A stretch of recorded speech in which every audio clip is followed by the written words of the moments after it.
Y hablando de reconstruir preguntas y puzzle, el que tenemos hoy de la Crónica Negra, que como siempre nos presenta nuestro compañero periodista de ABC, Manuel Moreno. Bienvenido, ¿cómo estás? Hola, buenos días. Pues muy bien. Bien, ¿no? Con otro crimen que costó resolver, costó. Sí, con este asunto digo que venimos del asunto de Torrejón de Ardoz. Y tanto. Sí. Cabo primero, José Nieto, Grupo de Homicidios de la Guardia Civil. Es un placer tenerle aquí. Igualmente, muchas gracias. Y además, uno de los guardias civiles que llevó este caso, este homicidio, este asesinato que nos ocupa, y decía yo que sí, que fue complicado de resolver, por lo que vamos a ir desgranando a continuación. Sí, efectivamente. Ten en cuenta que nos tenemos que trasladar al año 2000 con todo lo que eso conlleva en cuanto a que no había las redes sociales que existen hoy en día, que la tecnología ni muchísimo menos está parecida a lo que existe hoy. Entonces todo esto pues era un trabajo de mucho de a pie, mucho de calle, era un trabajo distinto de lo que hacemos hoy en día. Bueno, ¿qué sucedió en ese septiembre de 2000? ¿A quién pertenecía ese cuerpo calcinado? Vamos a ir dando alguna pista más con esta compañera María Romojaro. Efectivamente, Alfonso, hoy hablamos de un crimen que mantuvo en vilo a Toledo a principios de siglo. El 16 de septiembre del año 2000, un matrimonio encontró un cadáver calcinado en un vertedero del Viso de San Juan. La Guardia Civil no lo tuvo nada fácil porque el cuerpo estaba irreconocible y había que reconstruir las huellas dactilares para intentar identificar a la persona asesinada. Hoy contamos con uno de los guardias civiles que participó en esta investigación en la que cualquier pista era clave para dar luz a un intento de crimen perfecto. Muchas gracias, María Romojaro. Pues no sé dónde he leído yo esta mañana, Cabo José Nieto, que el crimen perfecto existe. Bueno, nosotros no queremos pensar que no es así. Nosotros, cuando nos planteamos el tema de resolver un hecho de estas características, siempre buscamos cualquier fallo y entendemos de que tiene que haber algún fallo en el autor de este tipo de hechos. Entonces, a nuestro juicio no existe como tal el crimen perfecto. Bueno, venga, nos vamos a remontar a septiembre de 2000. De aquello escribió y mucho nuestro compañero Manuel Moreno, y yo creo que mejor que tú para que nos sitúes un poco qué sucede ese día 16 de septiembre de 2000. Ese día se encuentra un cadáver quemado en un arroyo seco, que era la linde, y seguirá siendo la linde, entre el Viso de San Juan y Palomeque. Y eso lo encuentra una pareja que está paseando con su perro. Unos días antes, una persona pareció vio algo, pero esa persona creyó que era un maniquí, o sea, imagínate en qué estado estaba. Y el cuerpo estaba realmente quemado. Ellos tenían ventaja, lógicamente, era la Guardia Civil, pero yo tuve la oportunidad de llegar al lugar una vez que habían levantado el cadáver, y nos costó llegar al sitio, porque era una zona por donde, bueno, actualmente podrías llegar con una geolocalización. Para que se hagan una idea, era un sitio concretamente situado en Palomeque, muy cerquita de Viso de San Juan. Era una zona ya considerada vertedero. Ahí podíamos encontrar colchones, electrodomésticos, muebles, zapatos. Y afortunadamente paseaba este matrimonio con su perro, el perro ladró, encontraron el cadáver calcinado y allí acudió la Guardia Civil. Sí, a nosotros esta persona da aviso, se traslada a su domicilio. Como ya digo, no existían los teléfonos móviles o estaban iniciándose los teléfonos móviles en aquella época, y una vez que tenemos conocimiento nos trasladamos al lugar de los hechos. Ahí podemos corroborar que es el cadáver de una persona. En esos primeros momentos no se puede saber si se trataba de un varón, si se trataba de una mujer, edad aproximada.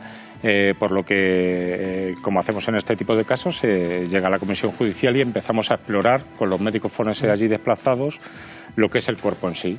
Bueno, y el cuerpo en sí que pueden intuir ustedes que se trata de una mujer, porque dentro del cuerpo, que está totalmente calcinado, sí se percibe que las uñas de los pies están pintadas. Sí, ahí vemos algunos aspectos ya en una primera inspección ocular visual, ya con los forenses a nuestro lado, y empezamos a mover o a manipular en cierto modo el cadáver.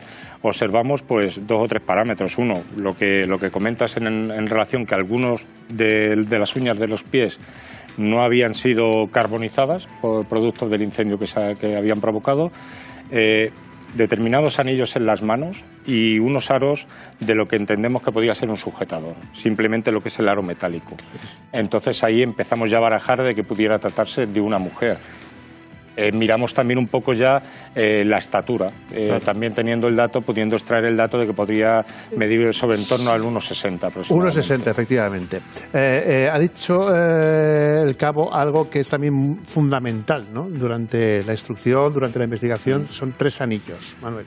Sí, uno de ellos es el que difunde la Guardia Civil, que es el que estamos viendo actualmente. Este anillo es exacto, En efecto. este es el que llevaba, que ya... Es uno de los que llevaba y es el que difunde la Guardia Civil solicitando la ayuda porque, claro, además es que se llegaba siempre, además su compañero Alameda, que ya se ha jubilado, me dijo en una ocasión la frase, que es que llegaban siempre a un sitio y siempre encontraban un precipicio, o sea, siempre había algo que les retrocedía. Este anillo es clave en la investigación. Les voy a decir lo que pone exactamente en la descripción de ese anillo. Dice, Colegio Técnico Agropecuario Francisco Fálquez. Ustedes, claro, investigan de dónde puede venir este anillo y se llevan también una sorpresa. Sí, en un principio vemos este anillo y nos parecía que podía ser de un hecho deportivo. Es parecido a los que en algunas competiciones tipo NBA, guardando las distancias, utilizan, ¿no?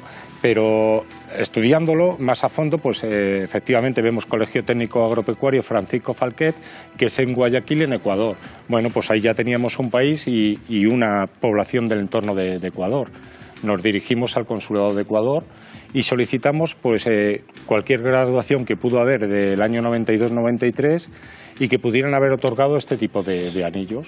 ¿Irán ustedes con la persona o el dueño de ese anillo? No, allí ya el consulado nos contesta desde Ecuador, nos vienen a decir que en esa promoción solo hubo una mujer que se había localizado, que estaba residiendo en Quito y que solo se otorgó un anillo, que fue el número 1 de la promoción, de esa promoción del 93. Esa persona era un varón y estaba de policía local allí en Guayaquil. Por lo que, bueno, en un principio el anillo no guardaba relación con el cadáver que nosotros teníamos. Fíjate, yo no sé dónde he leído esta mañana que durante la investigación ese anillo se llevó a localizar que pertenecía a un hombre... Había sido robado. Que había denunciado por eso que había sido robado. por eso te decía que, claro, llegaban a un punto y siempre se encontraban con ese precipicio, como decía el sargento Alameda, y era, coño, llegaron a localizar el anillo, a ponerle nombre y apellido. Si es robado, pues a ver, ¿dónde vamos ahora? Bueno, y en este punto, en el que todavía hay que intentar saber, primero, la identidad de la persona ya mujer, se sabe que es mujer calcinada, y luego localizar al asesino. Y hay algo ahora muy importante, que es, dentro de que el cuerpo está calcinado, hasta las huellas dactilares, hay que reconstruir una huella dactilar. Ahí los compañeros nuestros del Servicio de Criminalística hicieron una labor increíble. Pues nos personamos todos en el Instituto de Medicina Legal de Madrid, porque en aquella época no existía aquí en Toledo. Y bueno, con el doctor Prieto, la doctora Magaña y el servicio nuestro, pues se logró reconstruir apéndices dactilares que todavía había muy poquita huella dactilar. Ellos lograron reconstruirla bien. Ya teníamos la huella dactilar, solo nos faltaba candidatos con los que poder estudiarlo. Claro, cuando hay una huella dactilar, generalmente se localiza, corrígeme si me equivoco, generalmente se localiza a la persona a la que corresponde. Primero, si hay una base de datos, que en el año 2000 la base de datos todavía no informatizada era más complicado, y segundo, si había antecedentes penales. En este caso, ¿había o no había antecedentes? No había. Esas huellas se metieron en el sistema de identificación dactilar. Lo que comenta es cierto, no había una base de desaparecidos en el que poder meter esas huellas y ver que estaba reclamado por una desaparición en cualquier punto de España una mujer de esas características. Entonces también nos dio negativo el hecho de que no había ningún desaparecido con las características esas. Y una pregunta, Manuel, también importante en este punto de la investigación. Estamos en septiembre, sigue avanzando el tiempo, probablemente estamos ya en noviembre, diciembre. ¿Nadie había reclamado o nadie había puesto una denuncia de la desaparición de esta persona? Estamos hablando de que es una mujer, Marjorie Gray Lozano, que aquí no tiene realmente, no tiene familiares. Es verdad que hay una amiga que después habla con los agentes y se lo dice, que ella le había echado en falta unos días antes, pero bueno, no sé la relación que tendría con la amiga. El caso es que yo sepa, no recuerdo que alguien denunciase su desaparición. Bueno, sí que se produjo la denuncia, pero se produjo un mes después. Bueno. La amiga esta a la que te refieres, Manolo, es una compañera de piso, era un piso que compartían varias personas de la misma nacionalidad, y esta amiga, ya preocupada por el hecho de que Marjorie era una persona que se comunicaba con ellos vía cabina telefónica, vía locutorio, porque ya nos referimos que no existían o estaban los móviles empezando a usarse, vamos. Esta persona, al cabo de un mes más o menos, puso la denuncia en el Cuerpo Nacional de Policía. No obstante, en aquella época no estaban las bases conjuntas. O sea, puso la denuncia, pero nosotros no teníamos conocimiento. Ni teníamos redes sociales, ni teníamos acceso a ver en los medios de comunicación en cualquier momento una referencia de esta persona. No tiene nada que ver. Bueno, ahora, por seguir avanzando, ya tenemos una llamada. ¿Y cómo se consigue dar ahora mismo con, primero, reconocer a esta mujer y dar con el presunto asesino? Vale, una vez que tenemos conocimiento de la existencia de una persona que había desaparecido, pues nos ponemos en contacto con su entorno, en este caso con todos los compañeros de piso. De allí ya nos facilitan una identidad, Marjorie Gray Lozano, una chica de 34 años, de Ecuador, que había salido el día 10 de su casa y que no tenía ninguna constancia de ella. Había salido el 10 de septiembre de su casa. El cadáver se encontró al final del 16. Efectivamente. Con esa identidad nos dirigimos otra vez al Consulado de Ecuador y ya obtenemos las huellas dactilares de su cédula de identidad, lo que es el DNI aquí en España, nada más que de Ecuador. Se hizo el cotejo y ya objetivamente y con valor probatorio pudimos determinar que la persona calcinada se correspondía con Marjorie Gray. Una vez ya tenemos la identidad de esta persona, pues nos toca el siguiente paso, que es reconstruir un poco su vida, todos sus últimos movimientos y las personas de su entorno, las personas con las que ella se relacionaba. Y esos movimientos, como bien escribes tú, Manuel, en tus artículos de la época, van a una persona. Sí, se llama Pedro, es una persona que ha tenido una relación muy corta, de apenas 4 meses, porque Marjorie se dedicaba a la prostitución, él la conoce en la calle, según él se refiere, los conocidos de ella dicen que es en un bar de Madrid. En cualquier caso, se conocen y según la investigación de la Guardia Civil, salvo que después me corrija el cabo, concluyen que es que ella había decidido cortar la relación y él lo que hace es actuar de esa manera violenta y termina matándola. ¿Se acuerda usted de la detención? ¿Se acuerda usted sí, cómo perfectamente. Lo que dice Manuel es así, ¿no? En el sentido de que una vez que ya tenemos el sospechoso principal, que es el Pedro Muñoz, que por cierto, uno de los famosos 3 anillos es una alianza cuyo interior ponía su nombre, Pedro Muñoz, ¿vale? Esta alianza después nos enteramos que era de la exmujer de Pedro Muñoz, que se lo regaló a Marjorie. Fíjate. Porque era o sea, que era hasta ese punto llegaba. Focalizamos la investigación en esta persona y tenemos constancia de que es una persona que denigra, se acerca a las personas con necesidad ofreciéndoles regularizar su situación. En aquella época, sí, intenta aproximarse a ella y que ellas le presten atención por el miedo a la famosa documentación que había en aquella época, que las podían deportar. Así captó, por así decirlo, a Marjorie y así empezó a intimar con ella, prometiéndole regularizar su situación, obtener papeles y demás. Podemos estar aquí hablando días y días sobre este caso, interesantísimo caso, la verdad. ¿Confiesa en un primer momento este hombre? Una vez que ya tenemos todos los datos y somos conocedores y tenemos ya indicios y pruebas suficientes, ante el miedo de que pudiese volver a cometerlo, porque ya había captado a otras personas similares a Marjorie, procedemos a la explotación de la operación. Para ello le citamos, organizamos un dispositivo alrededor de su casa y del garaje de su casa, le citamos sin que le diese tiempo a planificar nada, se presenta en las dependencias policiales, pero antes el dispositivo que estaba montado en torno a su casa podemos observar que lleva algo oculto debajo de la chaqueta que llevaba y que se deshace de ello en el interior del garaje y en uno de los contenedores. ¿Y qué era eso? Bueno, pues eso era parte de pertenencias que eran de Marjorie. La documentación, el teléfono móvil, etcétera, etcétera, y más los relojes que le podían inculpar que él, el mismo día del crimen, se había ocupado de hacer desaparecer de la escena del crimen. Hay algo que no hizo desaparecer, que fueron los anillos, pieza clave, y bueno, pues la pericia... Lo que te iba a decir, que no contaban también con la pericia de los agentes que consiguen que se derrumbe.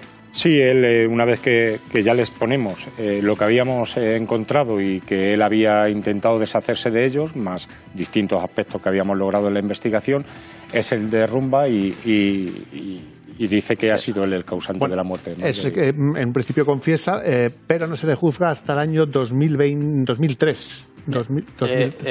Sí, 2003, creo recordar, aproximadamente. En ese juicio, la Fiscalía pide 16 años de prisión más 130.000 euros de indemnización para la familia de Marjorie.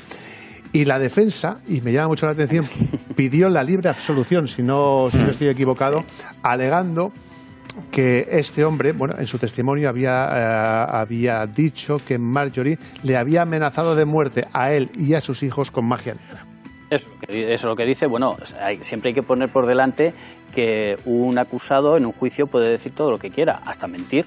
Entonces, bueno, él dijo eso, pero bueno, pues el asunto es después las pruebas que llevaban los agentes, la Fiscalía, para demostrar que realmente lo que cometió fue un asesinato. Lo que sí que tuvo suerte es que el jurado popular contempló dos atenuantes.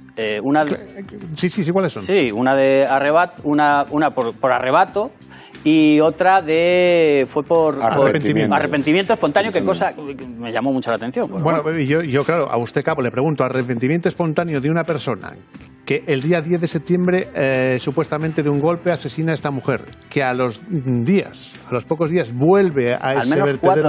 Al menos 4 días después, que ya podía haber reflexionado, ya podía haber pensado, vuelve a la escena del crimen y con diferentes instrumentos hace calcinar este cadáver. Si me permites, ¿por qué se sabe que al menos 4 días? Por la fauna cadavérica que había ya. Había unas larvas que estaban, creo que estaban ya calcinadas, entonces se deduce de ahí que al menos el cuerpo, que ya era cadáver, llevaba al menos 4 días. Sí, efectivamente, el cuerpo, una vez que ha fallecido, pues empieza la putrefacción. La fauna cadavérica, la entomóloga, que es la forense encargada del estudio de esta fauna, pues nos viene a decir que ya habían salido las larvas, que eran en margen de 3 o 4 días y que aparecían calcinadas. O sea, una curiosidad, Cabo, ¿por qué se le tuvo que realizar 2 autopsias a esta mujer? No sé si lo recuerda. Bueno,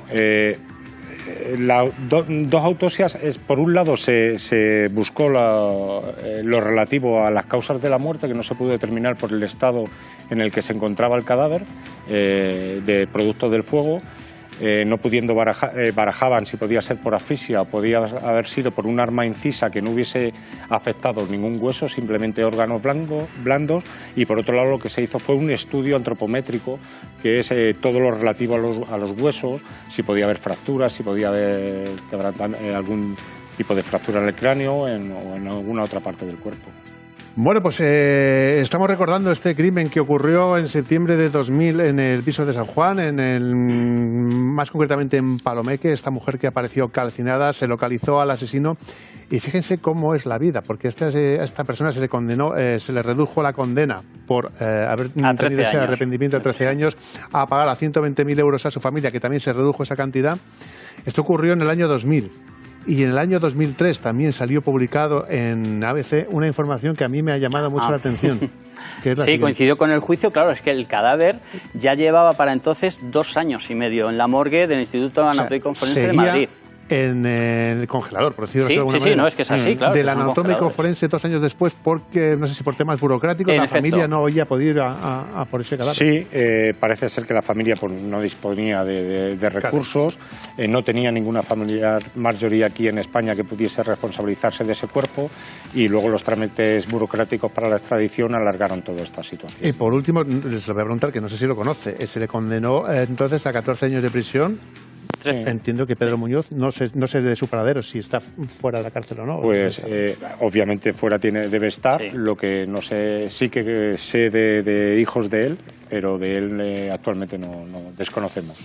Bueno, pues hemos conocido un poquito más de nuestra crónica negra. Siempre gracias. Sí, porque además es un caso donde se ve la evolución de las técnicas policiales y la evolución de la tecnología también. Sí, totalmente. Manuel Moreno, como siempre ha sido un placer. Muy bien. Cabo pues José Nieto, Cabo José José Nieto del grupo de homicidios. Es un placer lo bien que nos han relatado todo. Muchas gracias. Y eso que han pasado ya 22 años. Sí, se acuerda usted perfectamente. Sí, muchas gracias. Ha sido un placer. Nos vemos el próximo día. Muy bien. Y ahora nos vamos ya a la crónica social.